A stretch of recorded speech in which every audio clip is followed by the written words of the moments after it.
Good evening. চলে এসো পড়া নিয়ে। চলে এলাম আমি তোমাদের পড়া নিয়ে। আমাদের পরিবেশ ক্লাস 4-এর। তোমরাও খুলো বইটা। দেখো, আগের দিন আমরা আগের ভিডিওতে এগুলো পড়েছি, আজকে আমরা এটা পড়বো। কি বলছে দেখো, জলের উদ্ভিদ আর ডাঙার উদ্ভিদ। এখানে দেখো অনেকগুলো ছবি দেওয়া আছে, এর মধ্যে জলের উদ্ভিদ আর ডাঙার উদ্ভিদ রয়েছে। জীবজগতের এটা। গাছ আর গাছের ফুলগুলো দেখো, তারপর কোনটা কোন গাছ আর কোনটা কোন গাছের ফুল তা খাতায় লিখে ফেলো। তাহলে দেখো, এখানে প্রথমে যে ফুলটা দেখতে পাচ্ছি এটা জলের ফুল, জলজ উদ্ভিদ। তাহলে এটা হচ্ছে পদ্ম। তারপর এটা যেটা দেখতে পাচ্ছি এটা জবা, এটা ডাঙায় হয়। তারপর গোলাপ, এটাও গোলাপ গাছের গোলাপ ফুল, তাহলে এটাও ডাঙায় হয়। আর তারপর হচ্ছে কচুরিপানা, এটা কিন্তু কিসে হয়? জলে হয়। তারপর হচ্ছে শালুক, যেটা বা শাপলা ফুল যেটা বলে আমরা আমাদের এদিকে, সেটাই হচ্ছে এটা জলে হয়। তারপরে দেখো এটা সেই এর মতো দেখতে অ্যালোভেরা বা তোমার সে আমলা গাছ হয় ওরকম, গরান গাছ যেটাকে বলে। এটাও জলে হয়, অর্ধেক জলে থাকে অর্ধেক উপরে থাকে।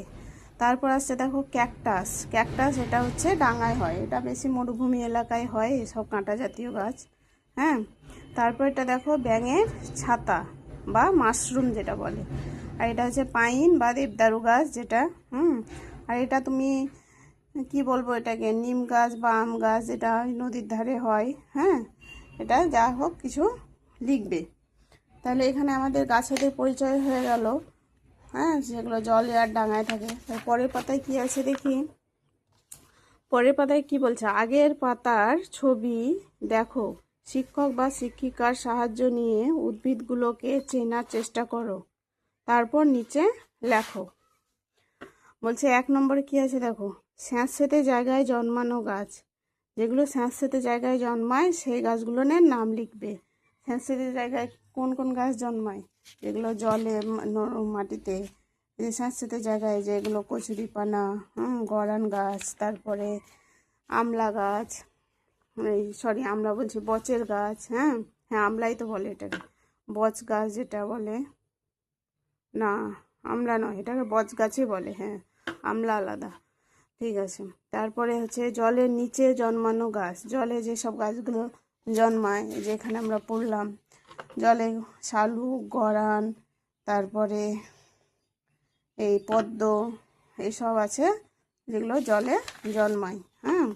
তারপর সে জলে ভাসমান গাছ, জলে ভেসে বেড়ায়, দেখবে বিভিন্ন কচুরিপানা। তারপরে তোমার কি বলছে, আরও অনেক গাছ আছে যেগুলো তোমরা লিখবে এখানে। শুকনো মাটিতে জন্মায়, শুকনো মাটিতে তো অনেক গাছই জন্মায়, আম, জাম, কাঁঠাল, এইসব ছবিতে দেখলে ওগুলোর মধ্যে নাম লিখবে। বালিতে জন্মানো গাছ, ওই যে বললাম না ক্যাকটাস মরুভূমি এলাকায় জন্মায়, মানে বাড়িতে পাহাড়ি জায়গার গাছ। পাহাড়ি জায়গায় কী কী গাছ জন্মায়? পাহাড়ি জায়গায় গাছ কমলা লেবু, আপেল, বেশিরভাগ ফলের গাছগুলোই থাকে। তবে নোনা জলের পাশে জন্মানো গাছ, নোনা জলে কী কী হয়, যে সমুদ্র বা এর তীরে কি নারকেল গাছ বেশি হয় দেখবা।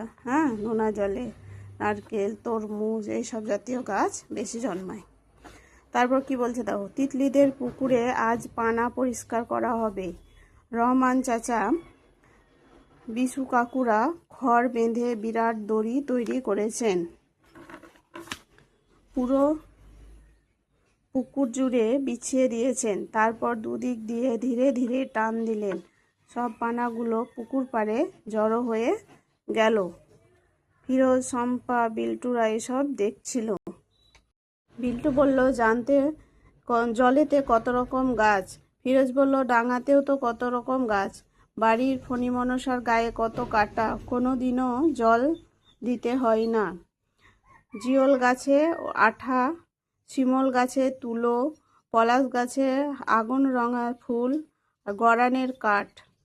তিতলি বলল, তাহলে দেখো জিওল গাছে কি পাওয়া যায়? আঠা। শিমুল গাছে তুলো, আর পলাশ গাছে আগুন রঙা ফুল, আর গরানের কাঠ। তাহলে কত কি পাচ্ছি আমরা গাছ থেকে, তাই না? তিতলি বলল, গত বছর দার্জিলিং গিয়েছিলেন। তিতলি বলল, গত বছর দার্জিলিং গিয়েছিলাম, সেখানে বড় বড় পাইন গাছ দেখেছিলাম।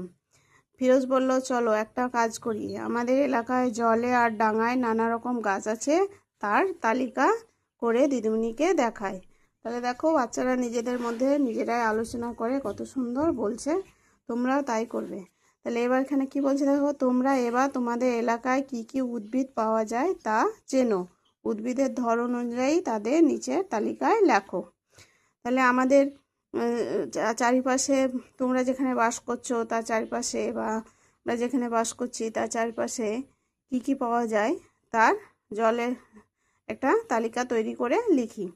জলের গাছ যা যা আছে তা এখানে লিখবে। হ্যাঁ, তারপর আছে ডাঙার গাছ যা যা আছে, কাঁটা আছে এমন গাছ কি কি আছে এগুলো, ফুল ও ফল হয় এমন গাছ, ফুল ও ফল হয় না এমন গাছ। হ্যাঁ, বিষাক্ত গাছ মানে যেটা বিষ জাতীয় গাছ, বিষাক্ত গাছ, হ্যাঁ, বিছুটি যেমন বলে।